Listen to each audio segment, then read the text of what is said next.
Welcome back to another episode of Drinking and Drafting. This was an 8-man Dragon's Maze draft filmed on Wednesday, May 1st, 2013. This is the first time we've drafted Dragon's Maze, as the pre-released weekend was just this previous weekend. And you play by drafting 1 pack of Dragon's Maze, 1 pack of Gatecrash, and 1 pack of Return to Ravnica. It's interesting, and you should have a watch. To start the draft off, you open the Dragon's Maze pack, and right away you can see that I've got an Armored Wolf Rider, Renounce the Guilds, Down and Dirty, Crisis Incubation. Throw away the ad card. Got some decent removal. Got the Blood Rusher, the 3/3 for 4. I end up taking Unflinching Courage, the new Armadillo Cloak. I just feel like it can really swing games. This pack, Tithe Drinker, I've got the 1/4 that can tap down other dudes, Deputy of Acquittals, which I find interesting.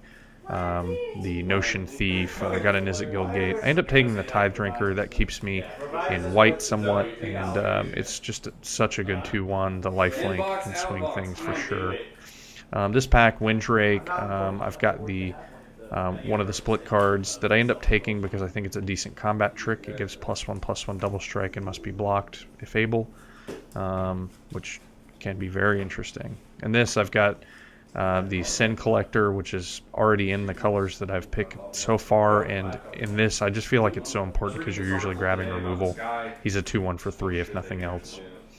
In this pack, Weapon Surge, I've got another one of the Death Touch Maze dude. A mediocre pack. It's got the Zertar Druid. I ended up taking the Weapon Surge because it did some work for me during the pre-release. In this pack, I've got the least effective of the split cards, but I end up taking the Guildgate. Nothing removal, nothing premium. In this, I've got the Gatekeeper that draws a card, which I end up taking. He's one of my favorites, and if I end up having a lot of gates, he's interesting.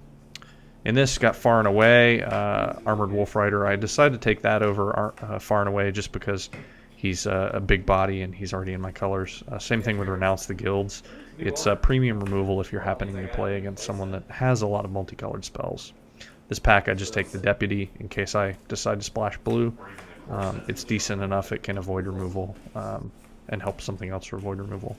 Then I took the green Trample guy and then the Trampling Evolving Crisis.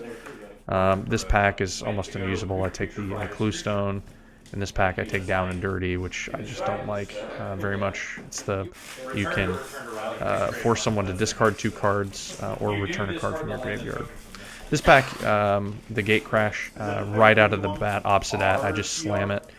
There's nothing in this pack that could beat the power level and bombness that an Obsidat, even premium removal, so I just go ahead and pass.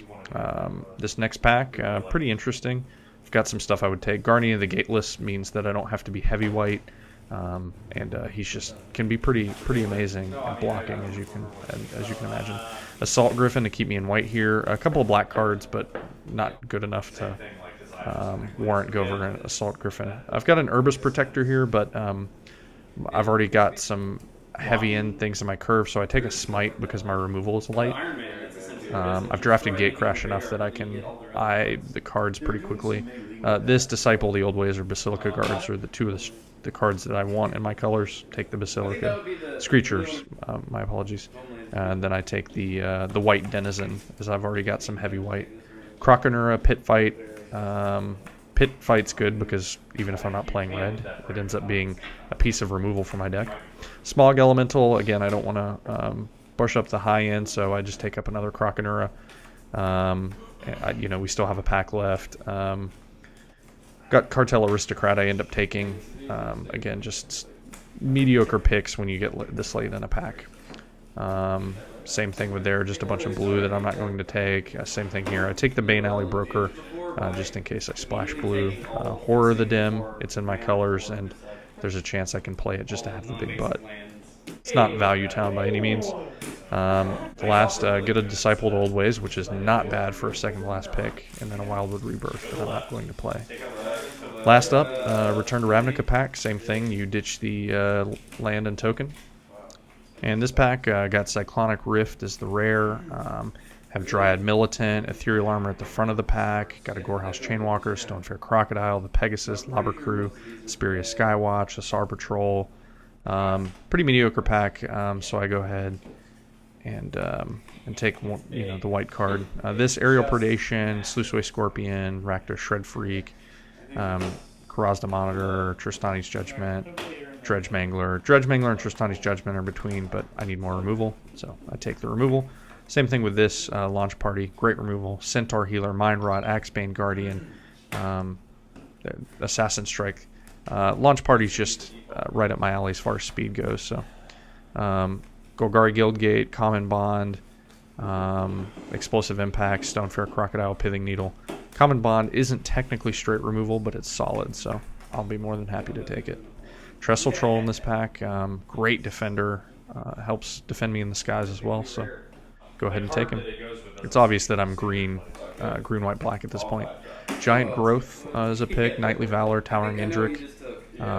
It's really between those three, and I go ahead and take the Knightly Valor. I always enjoy playing that card. Slitherhead is what I end up taking in this pack, but that's probably a mistake. I should have taken the removal or Rootborn defenses. But alas. Cellar Songburns is alright. Rogue's Passage.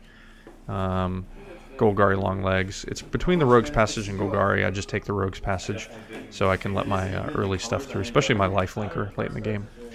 Take Ethereal Armor here just because it's only one of my colors, but it's not that good. Is it Staticaster? Just to keep it off the table. More a hate draft. Axebane Guardian in that pack helps me fix, and he's great as a defender. This pack, Cremate, just because it's in my color, but I probably won't play it. It's a decent sideboard card. Aquastig and Heroes Reunion here. And, just the crap last picks. As you can see from my curve, it's pretty heavy on the low end, the 2 and 3 drops. Got a couple on the high end, but not much by any means. I probably should have drafted a little heavier. Removal's okay. Unflinching Courage, by itself can win games, especially if on a flyer or, something goes unblocked.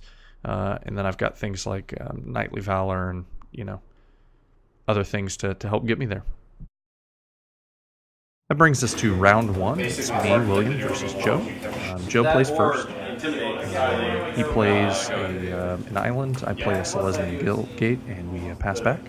He then plays a Plains and the Orzhov, or the Azorius, my bad. Guild Mage, the one that can either detain or give something flying.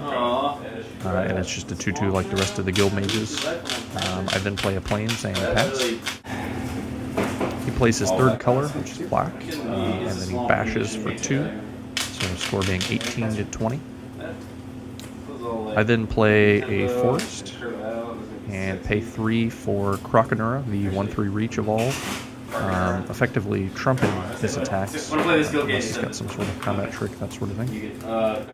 He then plays his 4th land, pays 4 for Asar Patrol, which is a bit strange. Because it has Flash, there's really not a reason not to play it. In this case, when I play Renounce the Guilds, if that's what he wants to sack instead of the Guild Mage, or there's really no reason to not do it as late as possible, being my instep. But either way, it did its job. He then pays 5 for Mirko Vosk, the Mind Drinker. He's the Dimir Guild Champion. 2/4 flying that when he hits a player, you mill until you hit 4 lands. So can end games pretty quickly, and especially on the board. I go ahead and pay 2 for Cartel Aristocrat, triggering an Evolve on my Croconura, making it a 2/4. So just making it more effective for me to be able to block Mirko Vosk. I then pit fight the Croconura with his Guild Mage, killing his 2/2 and passing. I go ahead and do it main phase just because I don't know what he has, and since he's tapped out, there doesn't seem to be as much of a reason to wait. He then passes the turn back to me, either having nothing to play or wanting to wait for a certain instance. Not really sure what his hand is at this point. He's got 3 cards.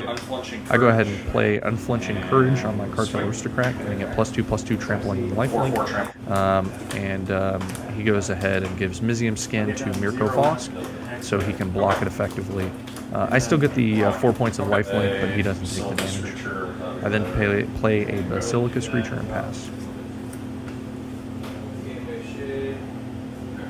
The little point of extort that that Basilica Screecher can provide can be important in games like this. He attacks into me. I'm not sure if he forgot about Croconaur or if he was just trying to bluff to see if I wanted to block with the Screecher instead. I block with a Croconaur, just trying to bait out any combat tricks.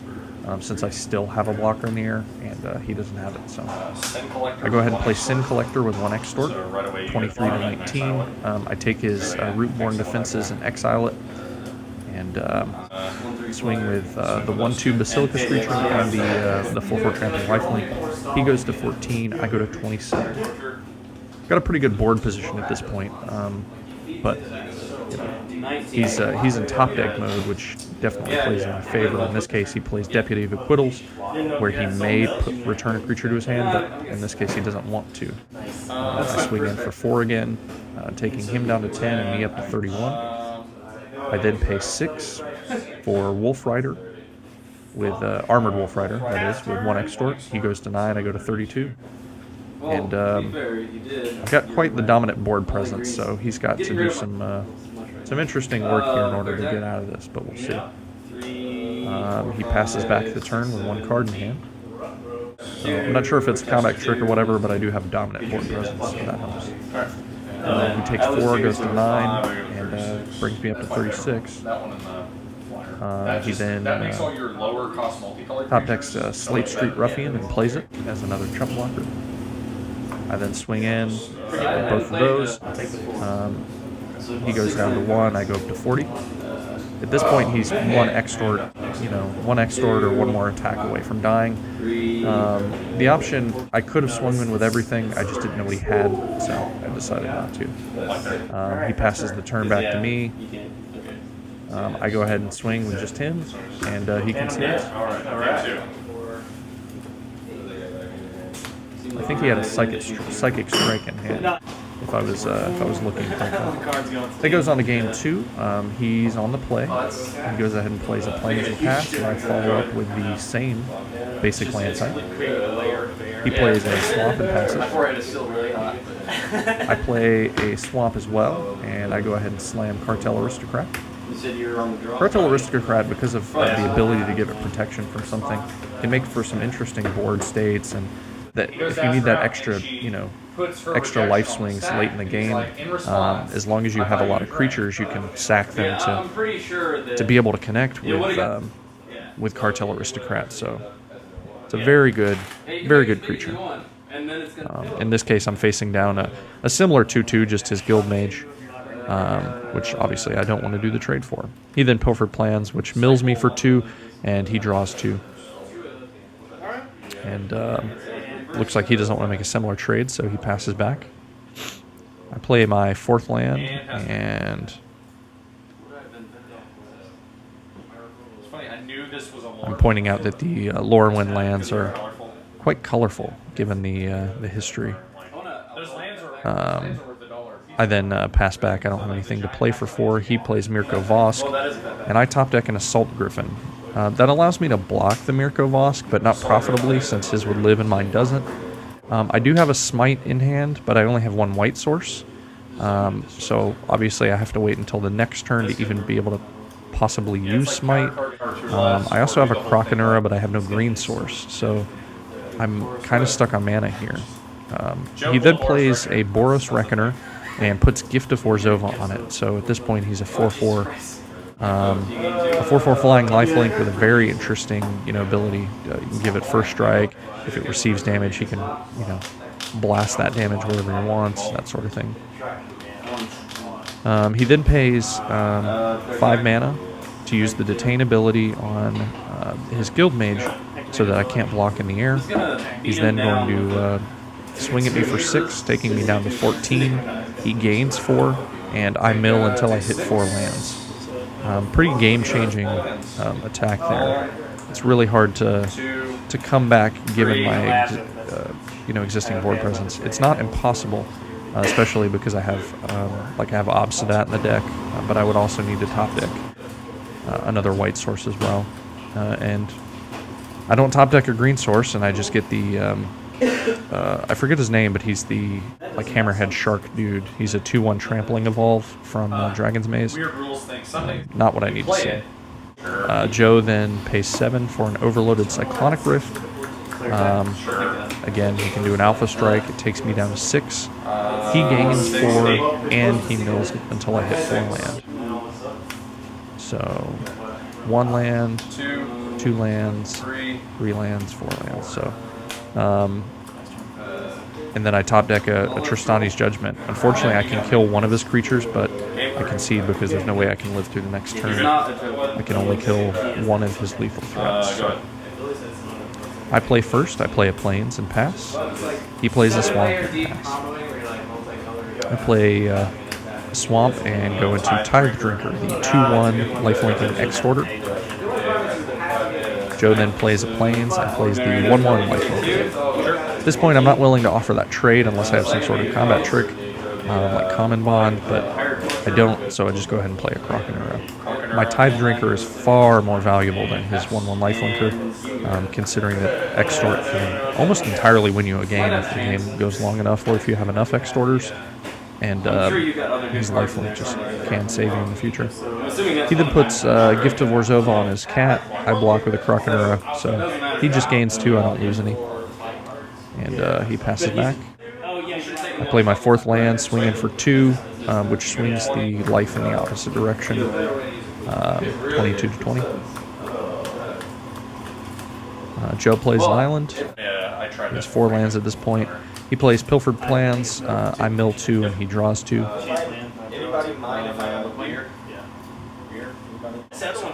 He then passes back. He doesn't want to swing into my Croconura again, just for me to be able to swing back and gain life, considering that he didn't play another creature. So I then pay 5 for Armored Wolf Rider, the vanilla 4/6, triggering Evolve on the Croconura. So now he can't even attack into the Croconura without losing his cat. So it's definitely a plus. Croconura is by far one of my favorite creatures in Gatecrash. And obviously he's going to show up in Dragon's Maze Draft, because you draft 1 pack of each from the block. Joe then plays on the Metropolis Sprite. I drop a 6th land, and I go ahead and Tristani's Judgment his cat. Exiles the creature. Gift of Orzhova goes to his graveyard. I swing in with both. He chumps and goes down to 18. He doesn't want to lose his Metropolis Sprite just yet. And see, I'm okay if he swings in, because that gives me a better opening to swing in with my Tithe Drinker without losing it. But he plays a Gateway Shade, leaving 1 swamp open as a blocker if he needs be. I then go ahead and pay 5 after playing a Rogue's Passage to activate to give Tithe Drinker unblockable. I then swing for the 2/1 lifelink unblockable, and he chumps the Wolf Rider, so he goes down to 16, I go up to 24. He then has nothing to play for the turn. He has 1 card, and obviously at this point I don't know if it's a land, if it's a trick. It's obviously not a creature. I go ahead and give Tithe Drinker unblockability again. He chumps, takes 2 off of that, off the Tithe Drinker, so 14 to 26. And then pass the turn.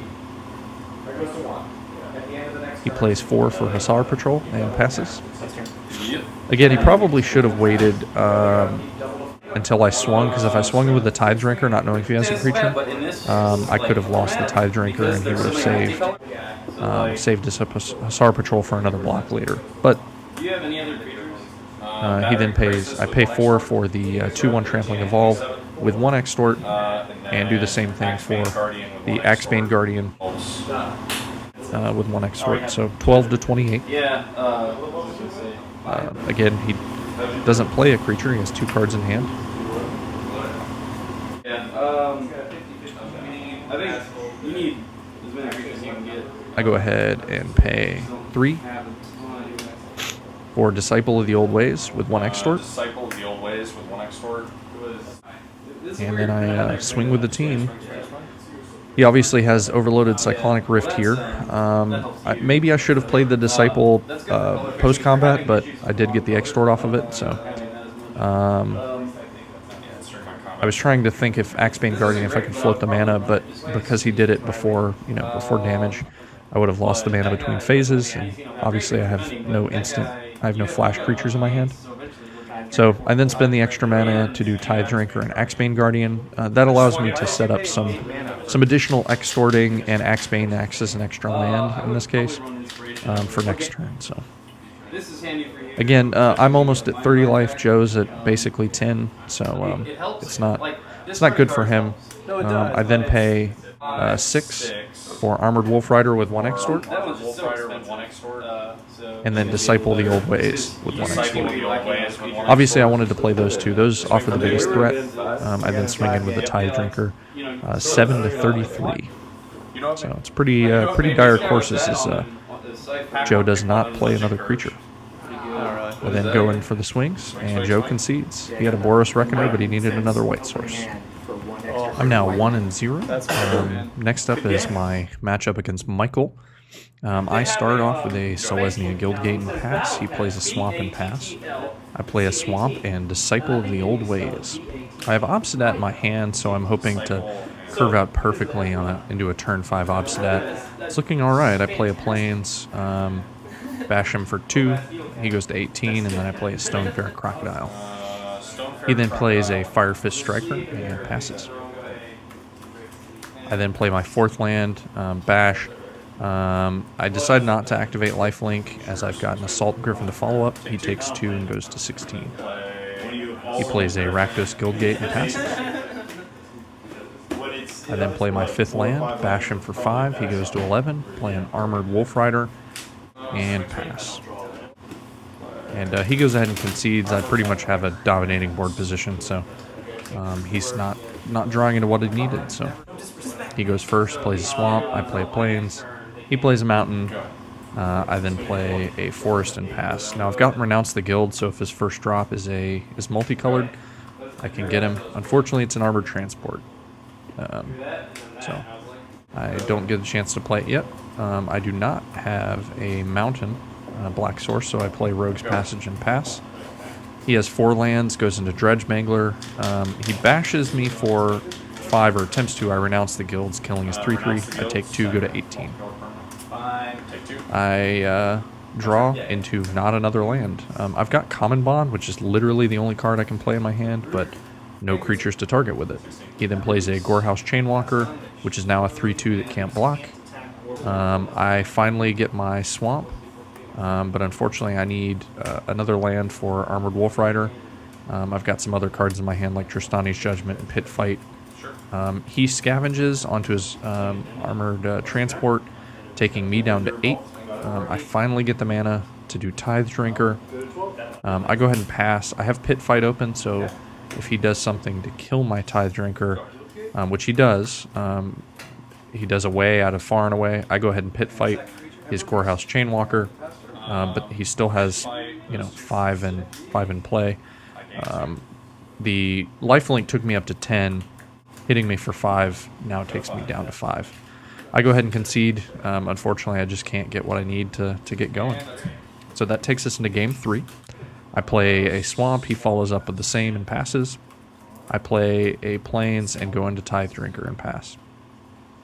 If I can curve out well enough, Tithe Drinker now allows me to stabilize against his deck. So I play. I go ahead and bash for 2 to get that lifelink. I then play Sin Collector to try to get stuff out of his hand. Unfortunately, there's no targets in his hand. His hand is all creatures and land. So he goes ahead and plays his 3rd land and Croconura and bashes for 3. I go ahead and trade with a Sin Collector. My Sin Collector's already done its work. It's not as good as his Gorehouse Chainwalker at this point. I play a Selesnya Guildgate and Disciple the Old Ways, extorting for 1. At this point, 23 to 17 is the score. He then plays his Dredge Mangler, evolving his Croconura, and swings with both. I'm going to go ahead and take the 5 and go to 18. One good thing about Lifelink is it makes those decisions easier. I play my own Croconura with 1 extort, so 19 to 16 at this point. I go ahead and swing for 4. He goes to 12. I go to 21 because of Lifelink. Swing. Lifelink in Limited especially can make math very interesting. He goes ahead and plays the 4-3 that can blow up artifacts when he comes into play. He evolves the Croconura. He bashes for 3, so I go to 18. I then play my 6th land. I go ahead and play Guardian of the Gateless with 1 Extort, taking him to 11, and pass. He then plays a Guildgate, and plays 3 to stab wound my Guardian of the Gateless. He then swings, so I decide to double block to make trades easy. I don't want to take the damage off of stab wound, especially when I'm ahead like this. Any little difference in keeping his big threats off the board can help. I then play an Armored Wolf Rider with 1 Extort and evolving Croconura to match his 3/5 Croconura as well. He then, I make a joke because he plays a Frostburn Weird and a Gateway Shade at the exact same time. Technically they resolve separately, like you have to wait for one to resolve and then the other. I go ahead and swing stupidly, because then he just blocks with this 3/5. I then play Assault Griffin with 1 Extort, so 21 to 9 at this point. He then plays 5 Alarm Fire and swings with his Gateway Shade. He offers, basically he's got 2 gates and two swamps, so that Gateway Shade can get pretty big. I have to be very careful about how I block with that. But he pumps to 5 and takes me down to 16. I then pay 4 for Trestle Troll with 1 Extort. A great blocker for many of his things, but obviously if I need to chump into the Gateway Shade. In this case, he pumps only once just to do enough so the Gateway Shade doesn't die. And as you can see, he's taking up counters on 5 Alarm Fire, so I've got to be very mindful of that as well. I play Stonefair Crocodile with 1 Extort, so the life total is being 18 to 17 at this point. He swings in with the Gateway Shade. I offer the Trestle Troll again. This time I actually have regeneration mana up, and 5 Alarm Fire is now at 3. I go ahead and swing in with my Assault Griffin, just because I have Common Bond in hand, so Common Bond with 1 Extort, and he Explosive Impacts my Assault Griffin. But because of Extort, I do take him down to 6, even though I lost a flyer in order to do it. He goes ahead and swings with Croconura and the Gateway Shade. I offer to block the Gateway Shade with the Trestle Troll, again having regeneration mana up. And he's trying to think, he'll pump once. It takes 5 Alarm Fire up to 5. So at this point he can remove counters, blow up my Croconura, and I take 3. So 16 to 6 are the current life totals. And he goes ahead and plays another Croconura. Croconura is a limited all-star in this format, especially if you've got the curve enough to evolve him. I go ahead and swing in with Stonefair and the Armored Wolf Rider. He goes ahead, he chumps the Armored Wolf Rider, and the Stonefair Crocodile he doesn't pump, so I gain 3, go to 19. He swings in with the Gateway Shade and the Dredge Mangler, and then decides to do the Frostburn Weird after a little bit of soul searching. I go ahead and decide to do the Gateway Shade with the Trestle Troll. He's going to pump once with the Shade, pump twice for the Frostburn Weird, taking me down to 13. And he gets another set of counters, so 5 Alarm Fire is active again if he decides to blow something up. Again, quite a few decisions. With complex board states, it's like, does he want to blow up my Defender? Does he want to blow up either of the creatures that I can give lifelink? Obviously, the Extorter is a big problem for him, because if I can get the game to go long enough, I can win completely off of Extort, because I have 6, he only has 6 life. I go ahead and make the trade, or offer the trade there, Stonefair Crocodile, so I can pump and get lifelink, and then get regenerate if I need to. So I'm back up to 16. He then plays Desecration Demon, which is the 4-mana 6/6 flyer that at the beginning of each combat I can offer to sacrifice a creature to tap Desecration Demon and give him a +1/+1 counter. Luckily, I've got a decent enough blocker for him, and then I played Basilica Screecher as a chump blocker if I need to. Because of Extort, Michael's now at 5. He then offers to massive raid my Trestle Troll, which forces me to regenerate. I want to keep it because he has Desecration Demon.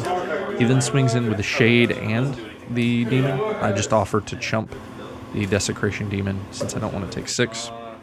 And he pumps the Shade, so I take 6, go to 11. He then gets more counters on 5 Alarm Fire, which, like I said, is kind of a ticking time bomb. I don't know if people remember. And unfortunately, I've got no blocker for the Desecration Demon. I can't sit there and sack lands, so that takes us to round 3. I'm now 1-1. This is the round 3 against Nick. I go ahead and play a Selesnya Guildgate and pass. He plays a Rakdos Guildgate and pass. As I mentioned earlier, I think a lot of games will play out this way. It seems to be a slightly slower format, harder to build straight aggro decks. He goes ahead and plays a Thrall Parasite, the 1/1 with Extort that can tap, pay 2 life, and remove a counter from a non-land permanent. I go ahead and pay 3 for the Krakenura, kind of negating his attack, which is good. He goes ahead and plays a Gruul Guildgate and passes. I have 4 mana, so I go ahead and play Axebane Guardian, the 0/3 defender that can tap for colors and mana. He helps you accelerate, he helps fix, which I think will be important in this format, considering that you'll typically always be running 3 colors, if not more. So, pretty solid, and he blocks most things. He goes ahead and plays Sewer Shambler with 1 Extort, so 19 to 21. I go ahead and pay 5 mana total for Obsidat.